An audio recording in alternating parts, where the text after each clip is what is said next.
আসসালামু আলাইকুম, সবাইকে ডিপ্লোমা ডিকোডারের পক্ষ থেকে আন্তরিক শুভেচ্ছা এবং অভিনন্দন।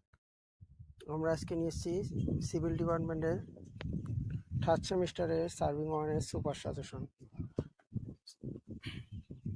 এই প্রশ্নগুলো পড়লে পরীক্ষায় পাশ করবে, সাথে 50 মার্কের মতো অ্যান্সার করতে পারবে ইনশাআল্লাহ। শুধু এই প্রশ্নগুলো পড়লেই। সংক্ষিপ্ত থেকে আসবে 8 থেকে 9টা, অতি সংক্ষিপ্ত থেকে আসবে 7 থেকে 8টা ইনশাআল্লাহ, এবং রচনামূলক এই প্রশ্নগুলোর ভিতর থেকে ইনশাআল্লাহ 4 থেকে 5টা আসবে, এবং গাণিতিক এই দুটার নিয়মে দুটাই থাকতে পারে ইনশাআল্লাহ।